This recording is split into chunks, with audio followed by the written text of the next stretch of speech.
Hello students, welcome back to Computer Science Exam Crack channel. So in this video we are going to discuss about the participation constant. I have already told you that there are three components of the relationship set. One is name, second is degree of the relationship and third one is participation constant or cardinality ratio. ठीक है, name or degree of the relationship we already discussed in the previous video. So today we will focus on only the participation constant. यहाँ से भी एक question पूछ लिया जाता है कि पार्टिसिपेशन कांस्टेंट में टोटल और पार्शियल पार्टिसिपेशन से रिलेटेड क्वेश्चंस एग्जाम में पूछ लिए जाते हैं। तो चलिए स्टार्ट करते हैं। पार्टिसिपेशन कांस्टेंट क्या है?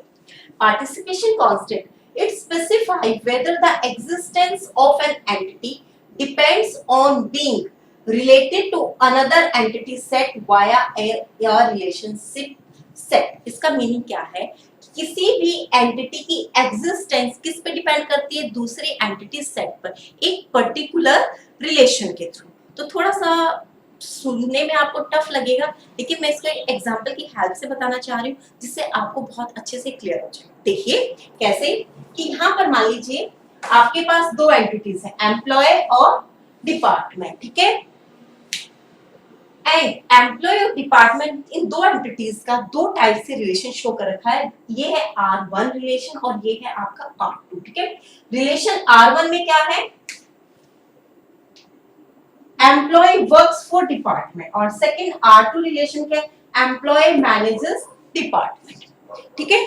तो यहाँ पर क्या बताने की कोशिश करा पार्टिसिपेशन कांस्टेंट कि एम्प्लॉय एंटिटी सेट के अंदर जितने भी एम्प्लॉयज होंगे वो दूसरे डिपार्टमेंट एंटिटी सेट पे डिपेंड करेंगे किसी एक पर्टिकुलर रिलेशन के थ्रू। रिलेशन क्या रहेगा कि भाई कोई ना कोई एम्प्लॉय किसी ना किसी डिपार्टमेंट में काम करेगा, ठीक है, और किसी डिपार्टमेंट को कोई ना कोई एम्प्लॉय ही मैनेज करेगा, ठीक है। तो क्या हुआ? एम्प्लॉय और डिपार्टमेंट के बीच में एग्जिस्टेंस को कौन शो करता है? एक रिलेशन। ये आपको पार्टिसिपेशन कांस्टेंट बताता है, ठीक है। अब हम बात करते हैं, there are two types of the participation constant.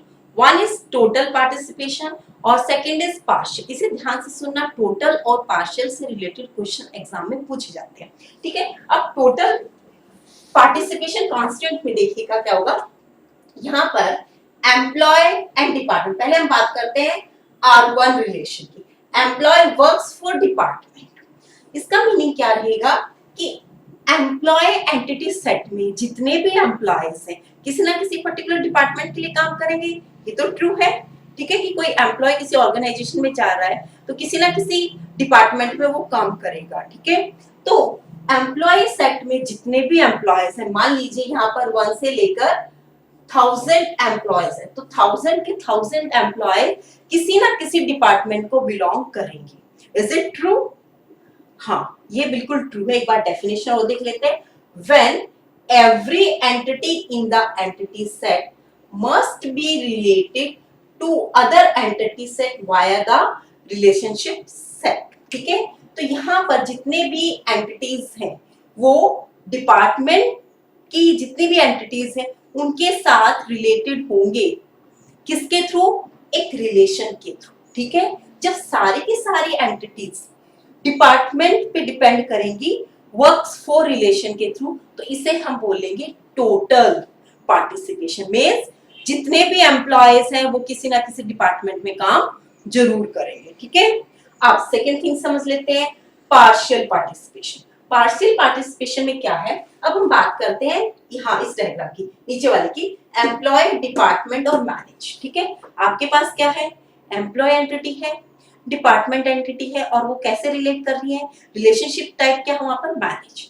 अब देखिए जितने भी एम्प्लॉयज हैं वो डिपार्टमेंट को तो मैनेज नहीं करते, कोई एक पर्सन होता है जो डिपार्टमेंट को मैनेज करता है, ठीक है। तो वहां पार्शियल की बात होती है कि when some of the entity, कोई entity in the entity set are related to other entity, ठीक है, कि कोई ना कोई इन 1000 जो एम्प्लॉयज होता है इनमें से कोई ना कोई हेड होगा जो डिपार्टमेंट को मैनेज करेगा, ठीक है। सारे नहीं करेंगे, एक पर्टिकुलर करेगा, ठीक है, कुछ ही करेंगे, तो वहां पर हम पार्शियल की बात करते हैं, ठीक है।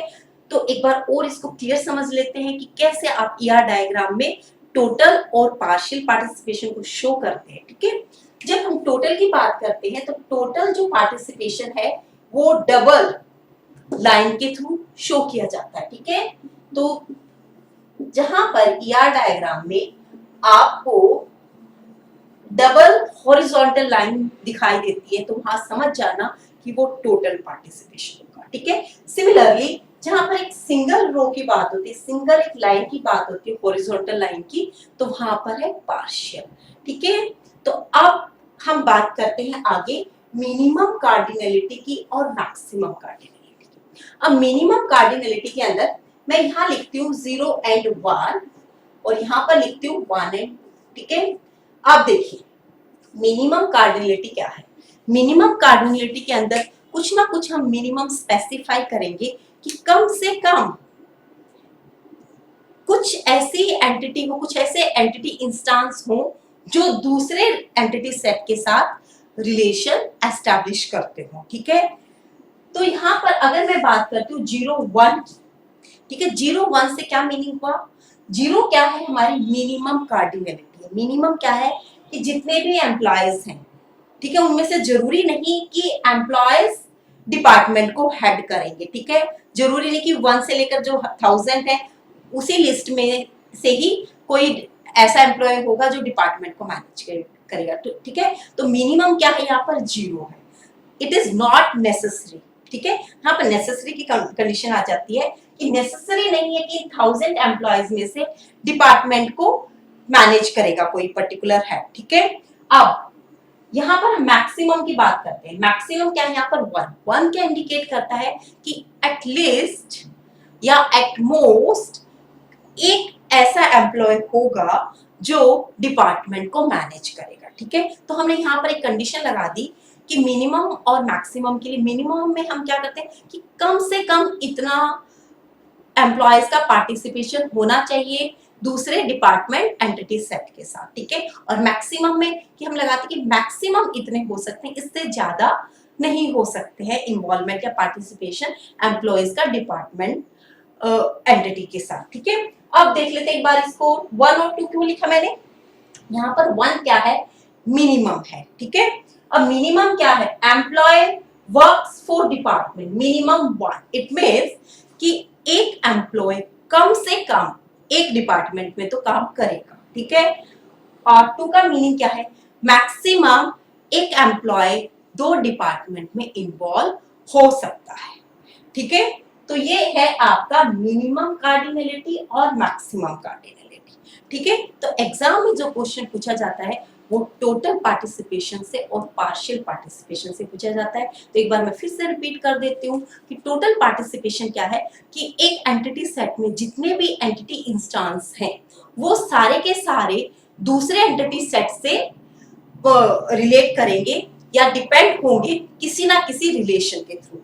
एग्जाम्पल कि यहाँ पर अगर आपके पास 1000 एम्प्लॉयज हैं तो 1000 के 1000 एम्प्लॉय किसी ना किसी डिपार्टमेंट में काम करेंगे, ठीक है। रिलेशन क्या हुआ, वर्क्स फॉर, किसी रिलेशन के थ्रू बताया मैंने कि इस एंटिटी सेट में जितनी भी एंटिटीज हैं इस एंटिटी सेट से रिलेट करेंगी वो किसी ना किसी रिलेशन के थ्रू। यहाँ वर्क्स फॉर रिलेशन के थ्रू सभी के सभी एम्प्लॉयज डिपार्टमेंट एंटिटी सेट से बिलोंग करेंगे, ठीक है, रिलेट करेंगे, ठीक है। सिमिलरली पार्शियल की अगर हम बात करते हैं, पार्शियल में क्या होगा कि हाँ जरूरी नहीं कि भाई जो जितने 1000 एम्प्लॉयज हैं कि सारे के सारे मैनेजर हो, ऐसा तो कहीं नहीं होता। 1000 में से हो सकता है कि एक एम्प्लॉय ऐसा हो जो मैनेजर हो या 10 एम्प्लॉयज ऐसे हो कि जो मैनेजर हो, ठीक है। तो यहाँ पर हम पार्शियल की बात करेंगे कि कुछ ऐसे एंटिटी इंस्टेंस होंगे वो जो मैनेज करेंगे डिपार्टमेंट को, ठीक है। तो यहाँ पर हमारा मैंने लिखा 0 और 1। 0 क्या है, मिनिमम, कि जरूरी नहीं कि इन्हीं एम्प्लॉयज में से डिपार्टमेंट को कोई मैनेज करने वाला होगा, और अगर होगा भी तो क्या होगा, एक ही एम्प्लॉय ऐसा होगा जो डिपार्टमेंट को मैनेज करेगा, क्योंकि देखिए हेड जो होता है एक डिपार्टमेंट का एक ही होता है, एक से ज्यादा हेड नहीं होते हैं, ठीक है। और 1 और 2 का मीनिंग क्या है कि एटलीस्ट एक एम्प्लॉय एक डिपार्टमेंट में जरूर काम करेगा, और 2 का क्या है, मैक्सिमम एक एम्प्लॉय 2 डिपार्टमेंट में काम कर सकता है। आई थिंक कि अब आपको ये क्लियर हो गया होगा पार्टिसिपेशन कंस्ट्रेंट। तो स्टूडेंट्स अगर आपको ये वीडियो पसंद आता है तो इसे लाइक शेयर करना ना भूलें और आने वाली बहुत इंटरेस्टिंग वीडियोस हैं ईआर डायग्राम से रिलेटेड, जिसमें हम प्रैक्टिस क्वेश्चंस करेंगे और जिसमें मैक्सिमम पॉसिबिलिटी होती है एग्जाम में आने की। ठीक है, तो अगर आपने मेरा चैनल सब्सक्राइब नहीं किया है तो प्लीज उसे जल्दी से सब्सक्राइब कर दीजिएगा, ताकि आपको आने वाले वीडियोस का नोटिफिकेशन मिल सके। तब तक के लिए thank you very much for listening me.